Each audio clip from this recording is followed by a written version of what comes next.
A very good evening and welcome to Primetime News on TV1. I'm Ravi Gamage. And I'm Rochelle Tamoda. Let's start off with a look at your headlines for tonight. President calls for a special cabinet meeting. Supreme Court issues interim order barring Deshabandhu Tennakone from IGP post. President and government will decide on IGP, says Ravi Karunanayaka. Presidential election can be held unhindered with an acting IGP. Former NEC chairman elaborates. අනුප්‍රාප්තික ජනාධිපතිවරයෙක් යටතේ රට ආණ්ඩු කරනවා වැඩ බලන පොලිස්පතිවරයෙක් යටතේ ඡන්දය තියෙන එක මාධ්‍යයක් නෙවෙයි. Prime Minister must be from SLPP if it is to support an external candidate, claims Namal. Supreme Court blocks community advisory committees for development projects.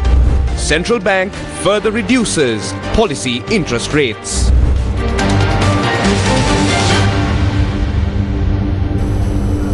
In our lead story tonight, a special cabinet meeting was called this evening. The meeting was chaired by President Ranil Wickremesinghe at the President's office. When inquired by media regarding the matters discussed during the meeting, several ministers left without providing statements. Meanwhile, media inquired from Minister Susil Premajayantha regarding today's cabinet meeting during a program held in Colombo today.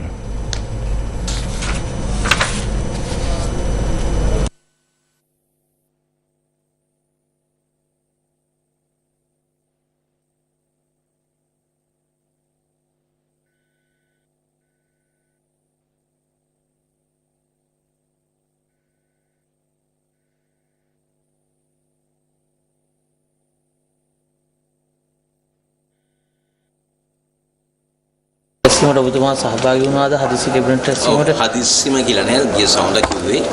ඒ සවුන්ද අවසන් කරන්න බැරිච්ච cabinet පත්‍රිකා වගේක් අදට යොදලා තිබුණා 10-15ක්.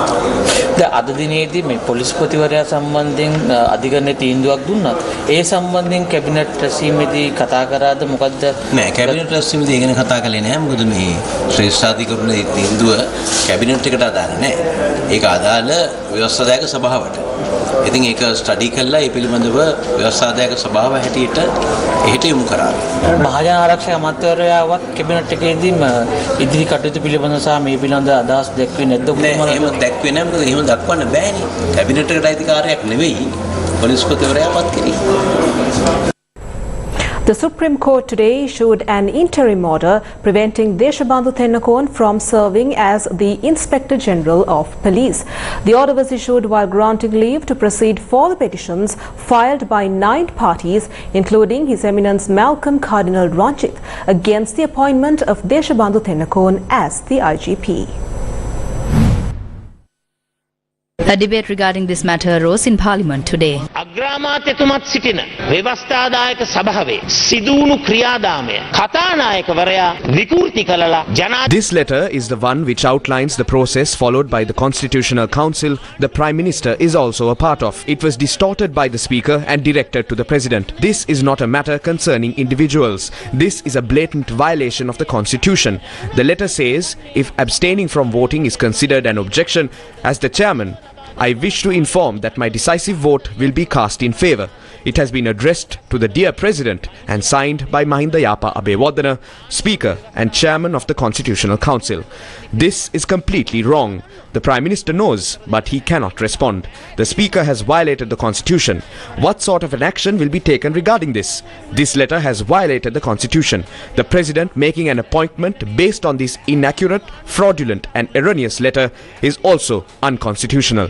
Will the President also go ahead and approve appointments based on such cheap letters? ඒකත් ව්‍යවස්ථා විරෝධී. ඒ පිළිබඳව මොකද්ද ගන්න ක්‍රියාමාර්ගය? ජනාධිපතිවරයා මේ වගේ තුට්ටු දෙකේ ලියුමකට පත්තිරින් කරනවා. තුට්ටු දෙකේ ලියුමක්. මේ අපේ පාර්ලිමේන්තුවේ Leader of the House, this is a disgrace to Parliament. The Supreme Court decision has given a stark reading on the functions of this Parliament.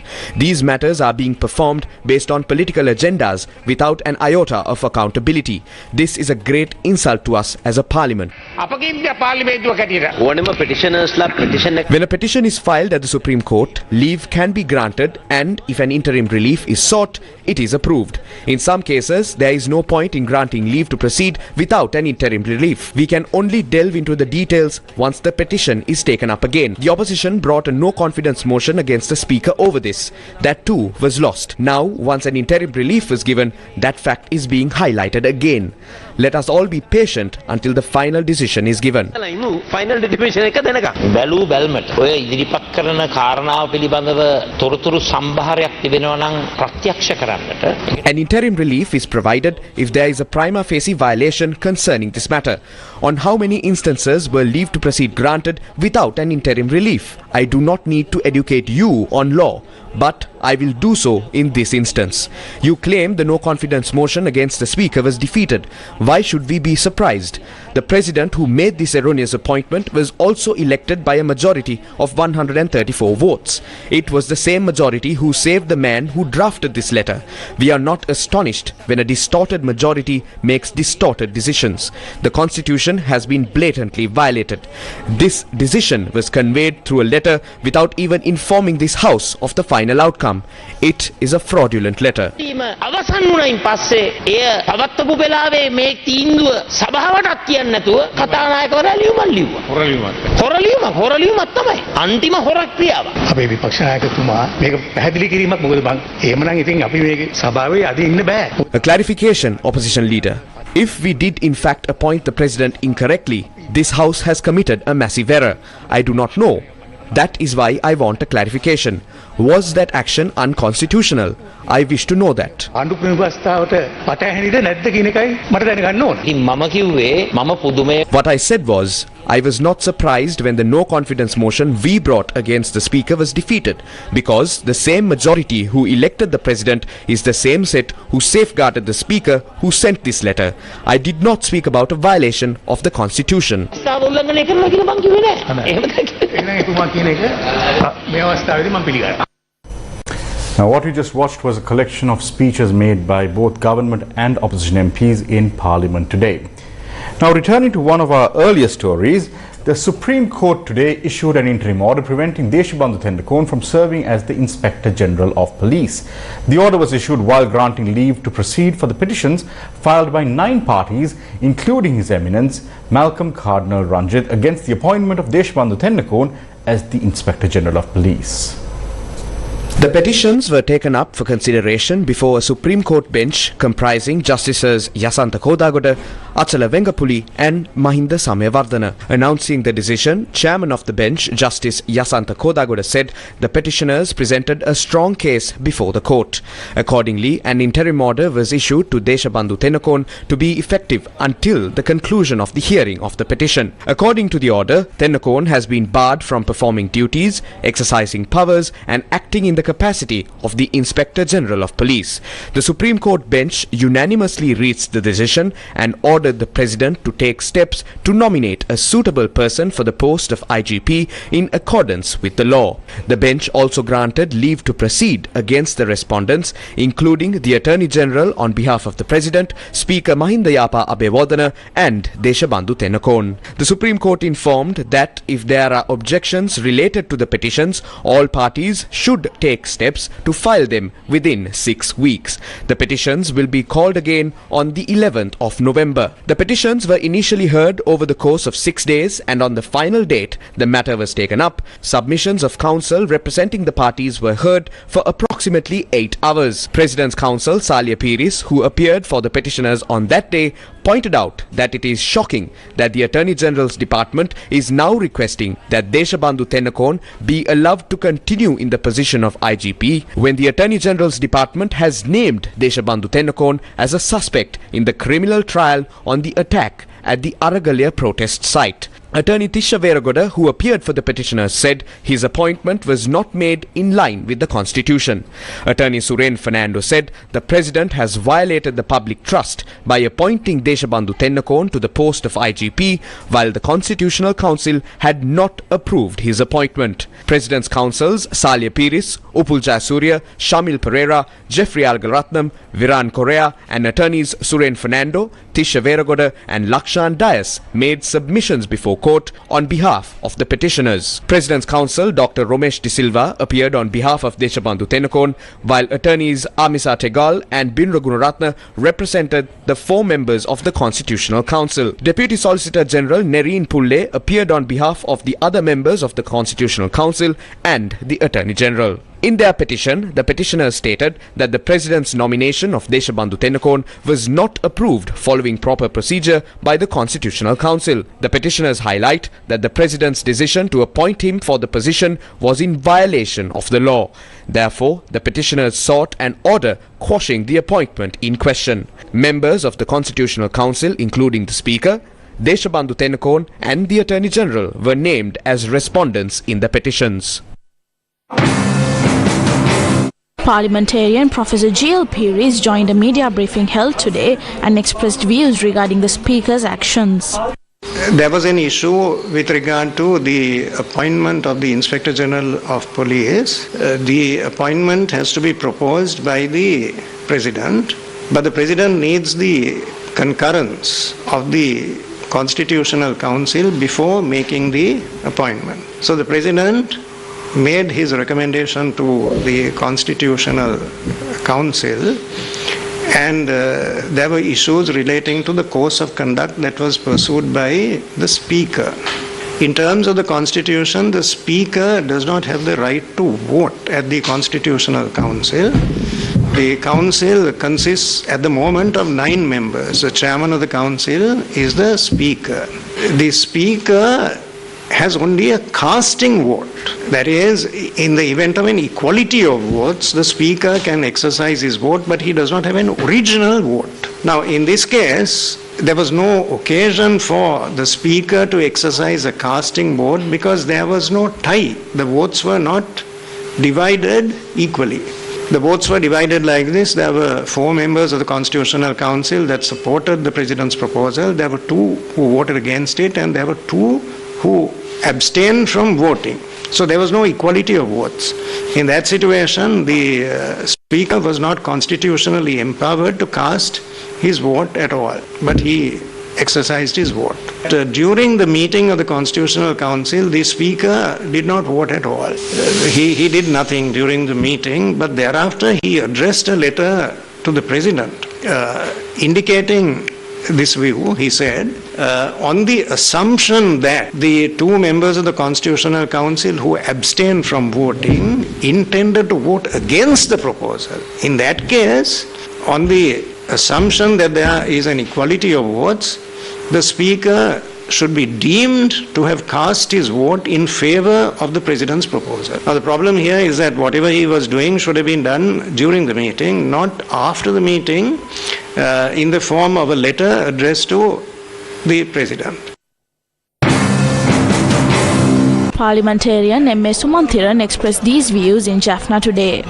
We have come to know that after the verdict of the Supreme Court, the Cabinet had met in emergency session, and according to information reaching us, there has been some discussion as to whether it is legal to conduct a presidential election in the absence of a permanent Inspector General of Police. There is nothing in the law, I repeat, there is nothing in the law that prohibits an election from being held in the absence of a permanent Inspector General of Police. That doesn't enter the picture at all.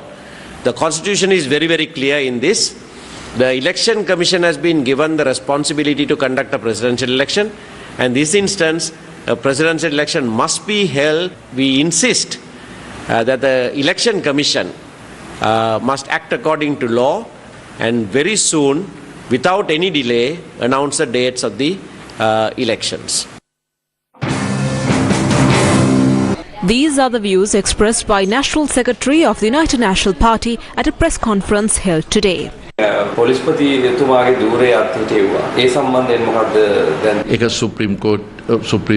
proceedings are in line with a decision made by the Supreme Court. As I am not privy to the exact details of the Supreme Court's ruling, the government will adhere to the conclusions provided by the court at this time. Additionally, it is important to note that this position has been appointed by the Constitutional Council, making it an Act of Parliament. The President and the government will determine the next steps in accordance with parliamentary procedures and the the Supreme Court's guidance.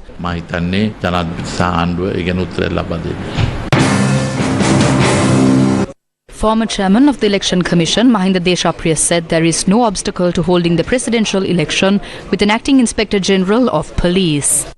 මං හිතන්නේ ඒකේ ලොකු ප්‍රශ්නයක් ජනාධිපතිවරණයට රටේ civil පරිපාලනයට I don't think it will be a massive issue for the presidential election or for the country's civil administration to take legal or criminal action. I believe the current IGP can hold the position he held before until the court hearing concludes. At the same time, we believe a suitable person should be appointed as acting IGP tomorrow. Until the hearing concludes, there may be no IGP, but the election can be held under an acting IGP. There is no issue because if the country is governed under an appointed president, it is not a big deal to conduct the election under an acting IGP. අනුප්‍රාප්තික ජනාධිපතිවරයෙක් යටතේ රට ආණ්ඩු කරනවා නම් වැඩ බලන පොලිස්පතිවරයෙක් යටතේ ඡන්දය තියෙන එක මාදයක් නෙවෙයි. Meanwhile, Chairman of the Election Commission, RML Ratnayaka, also said the presidential election can be held with an acting Inspector General of Police. The Election Commission is working on activities relating to announcing the date of the 2024 presidential election before the end of this week. The initial activities relating to the election are being carried out by the Election Secretariat together with district secretariats. I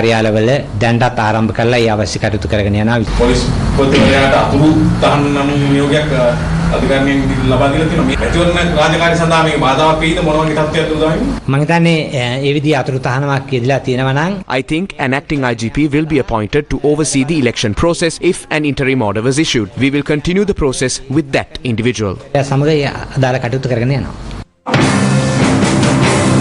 Lawyers for Justice expressed these views. Parliament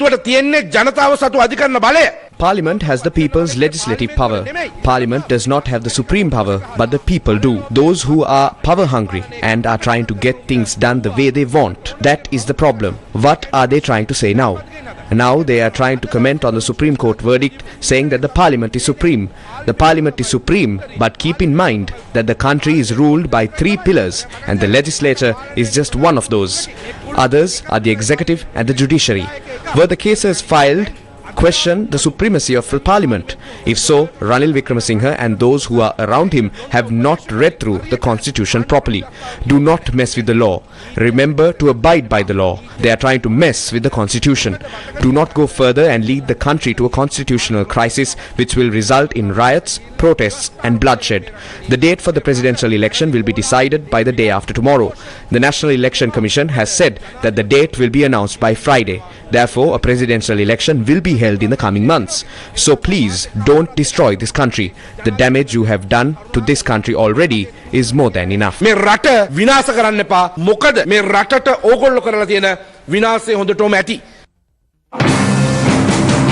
The Archdiocese of Colombo also convened a media briefing.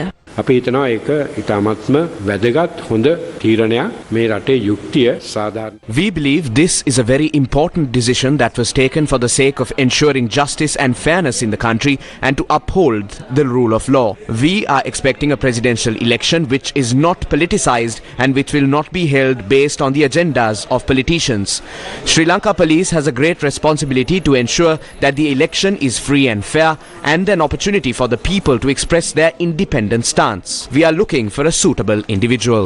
සඳහා පොලිසියට ලොකු වගකීමක් තියෙනවා. ඒ නිසා අපි කල්පනා කරන්නේ එහෙම පුද්ගලයෙක්.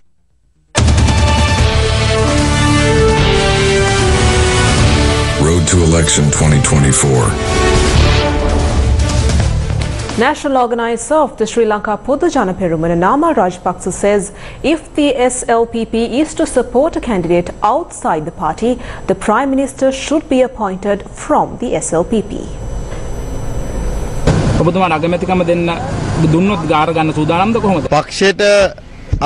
We believe the SLPP should get the Prime Ministerial post if we are supporting a candidate from outside. If we are naming a candidate from the party's Politburo will reach the relevant decisions. I don't think individuals should decide.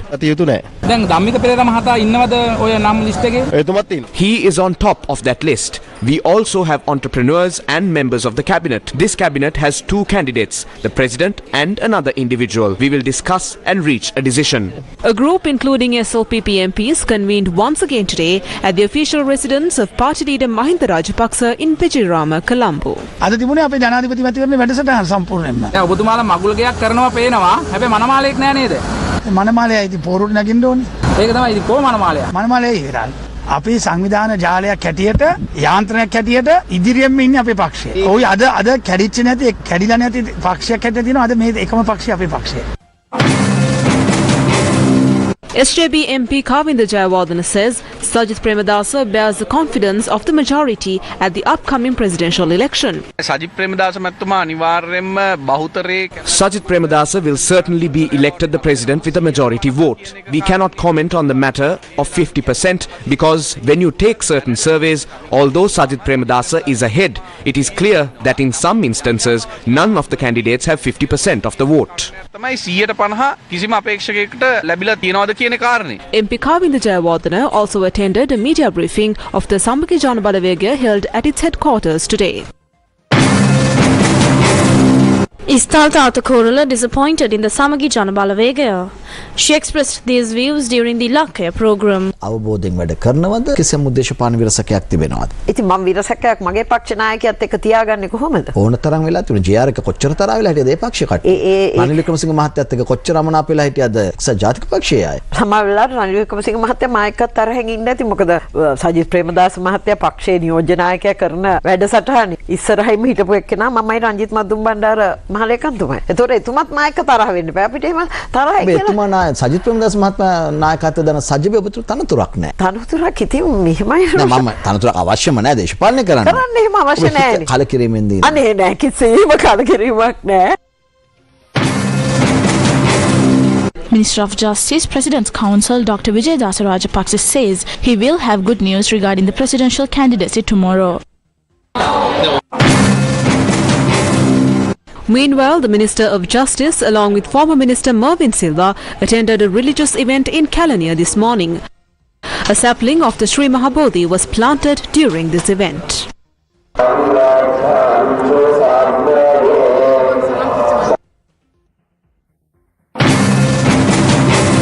Meanwhile, the National People's Power says that the presidential election must be held regardless of various doubts. A small doubt persists on whether the Election Commission will announce the election and why it is taking time to announce it. The Election Commission said that the date will be announced within this week, but they also formed doubts on the matter. Ranil Wickremesinghe will definitely use some tricks. Therefore, we want to certainly remind you that all these tricks used by Ranil Wickremesinghe are now used against him.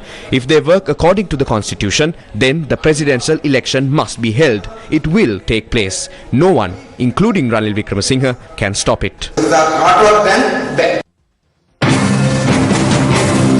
This was United National Party's response. The president has affirmed it clearly. He did so during his most recent speech in Parliament as well. Funds have been allocated through the budget to conduct the presidential election. Therefore, the presidential election will definitely be held. It should be held between mid-September or early October. The Election Commission is responsible for naming suitable dates. They say it will be announced this week, so it will most probably be announced within this week. Let's see once that happens.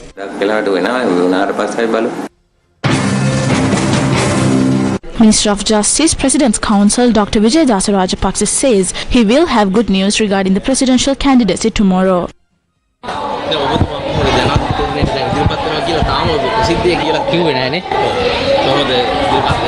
ඒක සුභාරංචියක් විදිහට හෙට එළියට එනවා. ඒකනේ ඔබතුමා ශ්‍රී ලංකා එකම දෙන්න හදන්නේ එහෙම නැත්නම් මේක පොදු ප්‍රේක්ෂකද ඔබතුමා. සුභාරංචිය සම්පූර්ණ වශයෙන් හෙට එළියට එනවා. ඔබතුමා දැන් ශ්‍රී ලංකා නිදහස් පක්ෂයට යන්නෙත් නෑ අපි දැන් සමහර විට සියලුම පක්ෂවල පොදු අපේක්ෂකයා වෙන්නත් පුළුවන්. ඒකේ බෝඩ් එකේ හැම එකේම හැම එකෙම. ඔබතුමා දැන් ශ්‍රී ලංකා නිදහස් පක්ෂයේ සභාපති විදියට මේ පක්ෂේ මූලස්ථානෙට යන්නේ නැහැ. මට ඕන තරම් මූලස්ථාන තියෙනවානේ ලංකාවේ. එකම ගුබ්බෑකමකට රින් ගන්න ඕනේ කියලා නීතියක් නැහැනේ. තියෙන හොඳ මූලස්ථාන. ඒ නිසා හෙට දෙන්නේ හොඳ මූලස්ථාන අපේක්ෂක විදියට. ඔව් දුෂ්ටයෝ මේ අපරාධකාරයෝ ඉන්න තැන් වලට අපි යන්නේ නැහැ. ඒ කියන්නේ හෙට වෙනසක් සිදු වෙන දවසක්ද? හෙට මේ රටේ සම්පූර්ණ අනාගතය වෙනත් දිශානතියකට හැරෙනවා. ඒ කියන්නේ ඔබතුමාගේ සුභාරංචිය ලැබීමත් සමග. The Election Commission was empowered to declare the presidential election 7 days ago. The power of the people.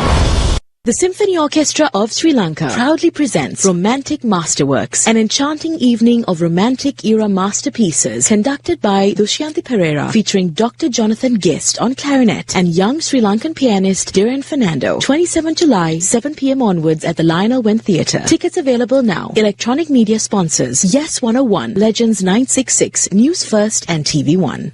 Last month, this time, a world of stories, knowledge and music just out of reach. Sri Gunananda, a small school in rural Sri Lanka, yearning to learn. A new chapter has begun. Classrooms, once quiet, now hum with the joy of discovery, music and stories, sparking imaginations. Gammadda, for the people, by the people. The Supreme Court issued an interim order today preventing the implementation of the circular issued by the President's Secretary to establish community advisory committees to carry out the government's development projects. The Supreme Court issued the order while granting leave to proceed with the hearing of a fundamental rights petition filed by PAFREL. The petition was called before the Supreme Court bench comprising Justices Vijit Malalgoda, Yasantha Kodagoda and Kumudini Wickramasinghe. Attorney Astika Devendra, who appeared for the petitioner, stated before court that state funds and resources are being used for political purposes under the pretense of various development projects. The attorney stated that community advisory committees were established for the coordination of those projects with former chairmen of local government institutions. As state resources may be used for political purposes instead of the benefit of the people, he requested that an interim order be issued to prevent such actions in the run-up to an election. Additional Solicitor General Vivek Asirivardhana, who appeared for the respondents, presented facts before court and requested to dismiss the petition without a hearing. The bench issued the interim order after considering facts presented by both parties. I think this is a clear message to the public sector of this country, especially the political authority. The Supreme Court has blocked the ability to use public funds to promote candidates of the political parties through development projects. Partly Champika Ranavaka, Rauf Hakim and MP M.S. Sumanthiran have filed 3 fundamental rights petitions before the Supreme Court today, stating there is a risk of revealing important details regarding national security through the e-visa system surrounding the airport. These were filed as private petitions. A group including the Immigration Controller, Attorney General and the Ministers of Tourism and Public Security were named as respondents in the petitions.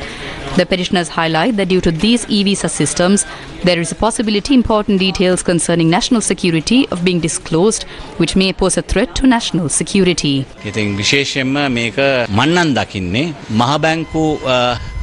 This may be a theft that is 100 times bigger than the CBSL bond scam. The fundamental rights petition was filed with details regarding this matter. We will file submissions to prove it. As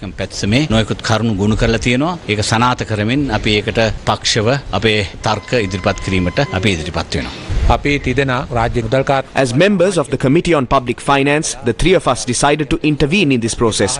This report was presented in Parliament on the 14th of July. Since petitions have to be filed within a month since it was presented, we decided to file the petitions. Still in local news, Mahanagatheros of the 3 sects have informed the President that if moves are made to pass proposed laws on LGBTQ rights, it will be strongly opposed since it is immoral and causes social decline. In a letter addressed to the President, the Mahanayaka Theros point out if there is such an attempt, it is the greatest damage done to the cultural principles of the country by those who represent the people. The letter has been signed by the Mahanayaka Theros of the Malwatu and Askiri chapters of the Siam sect, as well as the Mahanayaka Theros of the Sri Lanka Amarapura Mahasangha Sabha and the Ramanya sect. In their letter, the Mahanayaka Theros have pointed out that it is the responsibility of the leader of the state to secure the lives of the people in a country and ensure the well-being of social institutions. MP Premnath Dolawatta has already presented a private member's bill to amend Section 365 and 365A of the Penal Code. Former Minister Mervyn Silva, who called on the Mahanayaka Theros last week, requested for the relevant bill to be objected. The Central Bank of Sri Lanka has considered the need to signal the continuation of the eased monetary policy stance, thereby inducing a further reduction in market lending rates. The Monetary Policy Board of CBSL therefore has decided to reduce its policy interest rates. During a press conference held today, CBSL officials announced that the policy interest rate was recently reduced by 7.25%. CBSL therefore highlighted that the financial institutions are expected to transmit the benefit of policy easing thus far by continuing the downward adjustments in lending interest rates. වෙළඳපොළ පොලි අනුපාතික තවදුරටත් පහළ යාම බොහොම මන්දගාමී මට්ටමක තියෙන්නේ. මේ පිළිබඳ නියාමනයක් තියෙනවා. ඒක Only the finance ministry can comment on such regulation. However, I don't see it as a regulation. It is an interest of proceed. It is also a concessional interest rate given by the finance ministry to the banks. That difference should be paid. It's a fiscal policy. India has allocated 2.45 billion Indian rupees for Sri Lanka this year. The increase is part of the Indian Union Budget 2024-25, which allocates more funds to neighbouring countries. Sri Lanka, which has a number of India-funded projects, received Indian rupees 2.45 billion this year. This is an improvement of 950 million Indian rupees over last year's funding of 1.15 billion Indian rupees. India-funded projects in the neighbourhood received the bulk of the allocation for the Ministry of External Affairs under the Union Budget presented by Finance Minister Nirmala Sitharaman. The additional funding aims to support various developmental projects and strengthen bilateral relations. Nepal and Seychelles were among the countries that secured an allocation. Dips in funding were seen for Bhutan, Myanmar, Mauritius, Bangladesh and Mongolia. The budget also allocated an additional 50 million for MEA's Aid for Cultural and Heritage projects, bringing the total allocation to 150 million. Day 42 of the third phase of the LOLC Divisavya program, which is being carried out for the betterment of Sri Lanka's future generation, got underway today. Under the Divisavya program, exercise books and stationery equipment required for a year are distributed free of charge to government schools with less than 150 students.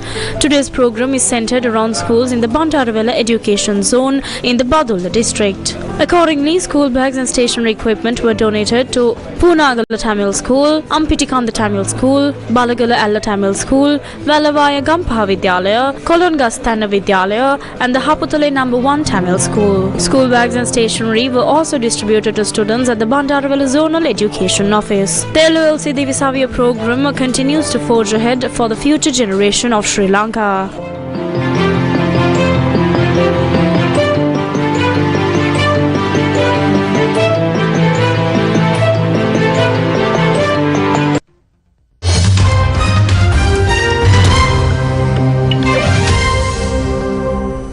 Now moving to news overseas, Vice President Kamala Harris, the clear front-runner for the Democratic nomination for president, held her first campaign rally since she jumped in the race in Milwaukee. In her speech, she contrasted her record as a prosecutor with the former President Donald Trump's legal issues. Speaking to a crowd of about 3,000 in the battleground state of Wisconsin, Vice President Kamala Harris likened her Republican opponent to fraudsters she said she had prosecuted. I took on perpetrators of all kinds. Predators who abused women, fraudsters who ripped off consumers, cheaters who broke the rules for their own gain. So hear me when I say, I know Donald Trump's tight. I promise you, I will proudly put my record against his any day of the week. On Sunday afternoon, President Joe Biden announced he was withdrawing from the race and endorsed his vice president amid mounting pressure from top Democrats and donors following his disastrous debate against Trump in late June. The fledgling Harris campaign raised a staggering $100 million plus in the 36 hours after Biden's exit. Trump, meanwhile, posted on his social media platform, Truth Social, about a poll finding that Harris was the most unpopular vice president in U.S. history. He also shared a post noting that she was rated by a non-partisan congressional scorekeeper as one of the most left-wing among dozens of Democratic senators during her tenure. Some 18 people were killed after a plane crashed and caught fire while it was taking off from Nepal's capital of Kathmandu today. And unfortunately, from this tragedy, only the pilot remained. Videos posted on social media showed the plane being enveloped in fire and smoke. Fire engines and ambulances were rushed to the spot after the incident. 19 people were on the Saurya Airlines test flight, including technical staff members of the airline and 2 crew members. The pilot, who is currently receiving treatment in hospital, is the only survivor of the fatal accident.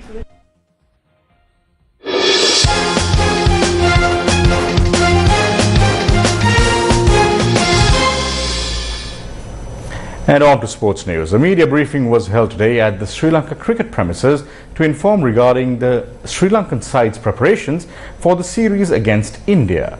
It was headed by Chairman of the SLC Selection Committee, Upul Tharanga, and Head Coach Sanath Jayasuriya. We are giving opportunities to the players who are playing well. Kusal Janit can be considered even for the next World Cup. Going forward, I think we as a team, especially new players, are coming up. And when that happens, I think we need to give some time to the players to settle in. There are players in our team who have played for 8 to 9 years. The opportunity has now arisen to show that they have the ability to raise their hands and do something for the team. Because if we keep talking about transitions every day, this situation will happen to us in 2027. We will nominate a vice captain. We thought there are some players who have captained the team, therefore we cannot give them vice captaincy again. Samira's report came in yesterday. He will not get to play in the upcoming series. With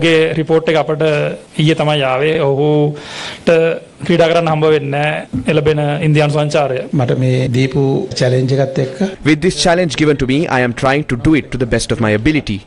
I think I can do it. We brought the head coach of the Rajasthan Royals and had a training session. I think it was a good experience for our players. I told those guys not to think about their history. Think about new things as much as possible. Focus in a new way. We will fight for our country. We know our wickets. That's why I always say the players with talent exist.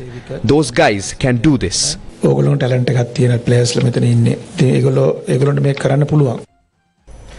that's it from the TV1 News team for this Wednesday night. I'm Ravi Gamage. And I'm Rochelle Thamodra. Thank you for watching. Good night.